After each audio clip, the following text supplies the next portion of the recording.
Class 7 history अध्याय 1 1000 वर्षों के दौरान हुए परिवर्तन की पड़ताल। मानचित्र 1 अरब भूगोलवेत्ता अल इदरीसी ने 1154 में बनाया था। यहाँ जो नक्शा दिया गया है वह उसके द्वारा बनाए गए दुनिया के बड़े मानचित्र का हिस्सा है और भारतीय उपमहाद्वीप को दर्शाता है। इस समय चीजों की जानकारी का अभाव था और मानचित्र बनाने का तकनीक था, जिसके कारण ये मानचित्र उल्टा दर्शाया गया है। मानचित्र 2 फ्रांसीसी मानचित्रकार ने 1720 में बनाया था। इस समय मानचित्रकार बनाने का तकनीक में काफी बदल गई थी। ये मानचित्रकार लगभग 600 वर्ष बाद बनाया गया। यूरोप के नाविक तथा व्यापारी अपनी समुद्र यात्रा के लिए इस नक्शे का इस्तेमाल किया करते थे।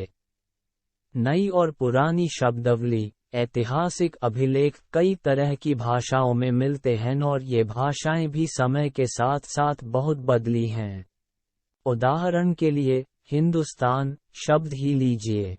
आज हम ऐसे आधुनिक राष्ट्र राज्य भारत के अर्थ में लेते हैं।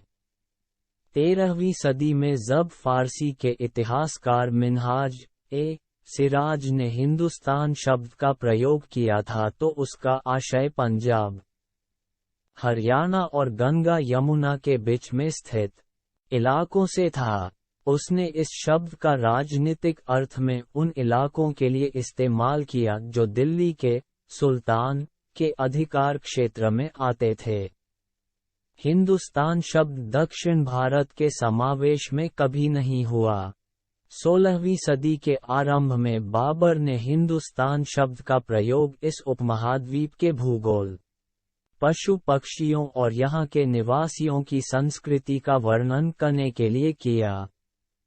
मगर भारत को एक भौगोलिक और सांस्कृतिक सत्व के रूप में पहचाना जा रहा था। वहाँ हिंदुस्तान शब्द से वे राजनीतिक और राष्ट्रीय अर्थ नहीं जुड़े थे जो हम आज जोड़ते हैं।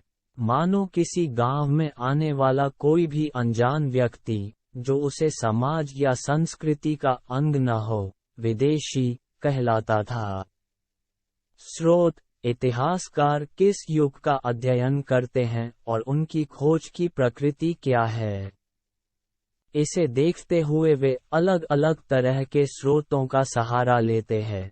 इस पुस्तक में हम मोटे तौर 700 से 1750 ईस्वी तक लगभग 1000 वर्षों के बारे में पढ़ेंगे।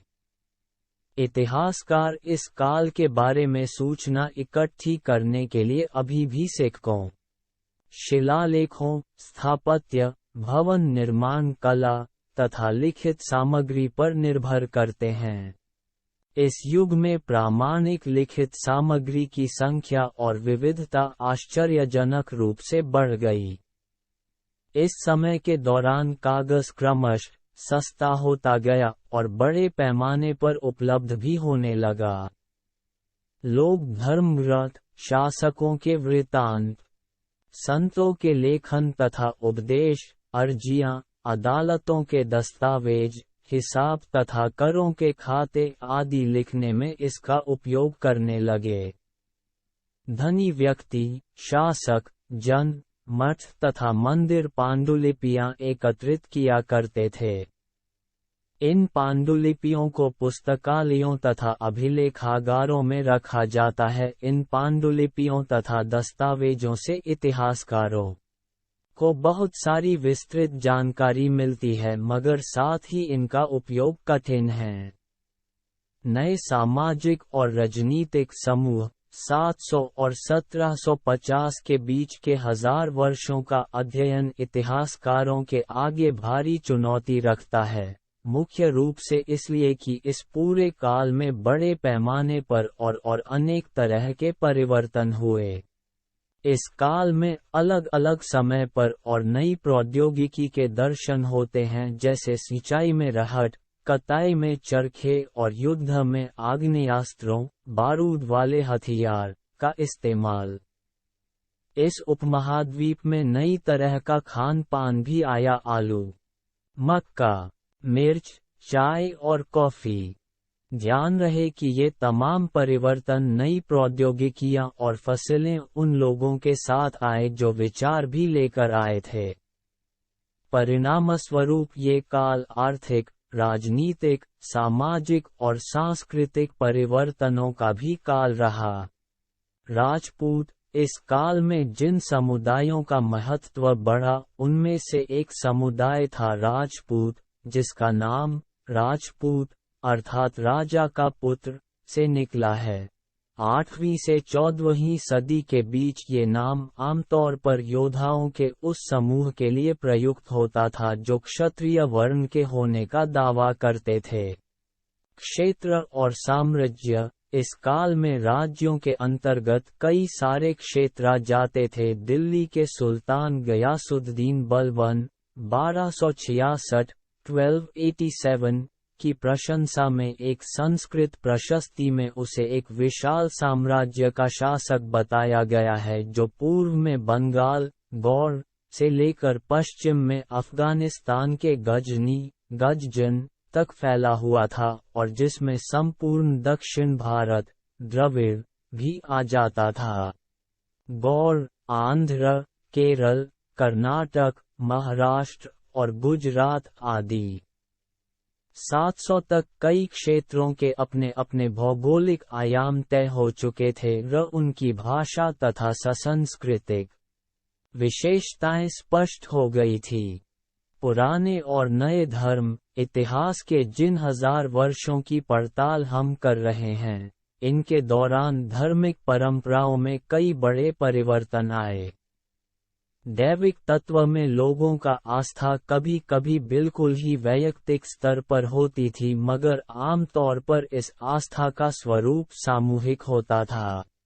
किसी दैविक तत्व में सामूहिक आस्था यानी धर्म प्राय स्थानीय समुदायों के सामाजिक और आर्थिक संगठन से संबंधित होती थी। जैसे जैसे इन समुदायों का सामाजिक संसार बदलता गया वैसे ही इनकी आस्थाओं में भी परिवर्तन आता गया। हिंदू धर्म, आज जिसे हम हिंदू धर्म कहते हैं, उसमें भी इसी युग में महत्वपूर्ण बदलाव आए। इन परिवर्तनों में से कुछ थे नए देवी देवताओं की पूजा, राजाओं द्वारा मंदिरों का निर्माण और समाज में पुरोहितों के रूप में ब्राह्मणों का बढ़ता महत्व, बढ़ती सत्ता आदि। संरक्षक, संस्कृत ग्रंथों के ज्ञान के कारण समाज में ब्राह्मणों का बड़ा आदर होता था। यही युग था जिसमें इस उपमहाद्वीप में नए नए धर्मों का भी आगमन हुआ। कुरान शरीफ का संदेश भारत में 7वीं सदी में व्यापारियों और आप्रवासियों के जरिए पहुंचा। मुसलमान कुरान शरीफ को अपना धर्मग्रंथ मानते हैं, केवल एक ईश्वर अल्लाह की सत्ता को स्वीकार करते हैं। इस्लाम विद्वान धर्मशास्त्रियों और न्यायशास्त्रियों उलेमा को संरक्षण देते थे। इस्लाम के अनुयायी में कुछ शिया थे जो पैगंबर साहब तथा कुछ सुन्नी थे जो पैगंबर साहब के दामाद अली को मुसलमानों का विधिसम्मत नेता मानते थे। समय और इतिहास के कालखंडों पर विचार, इतिहासकार समय को केवल घड़ी या कैलेंडर की तरह नहीं देखते, यानी कि केवल घंटों, दिन या वर्षों के बीतने के रूप में ही नहीं देखते हैं, बल्कि कुछ बड़े बड़े हिस्सों, युगों या कालों में बांट दिया जाए तो समय का अध्ययन कुछ आसान हो जाता है। 19वीं सदी के मध्य में अंग्रेज इतिहासकारों ने भारत के इतिहास को 3 युगों में बांटा था, हिंदू, मुस्लिम और ब्रिटिश।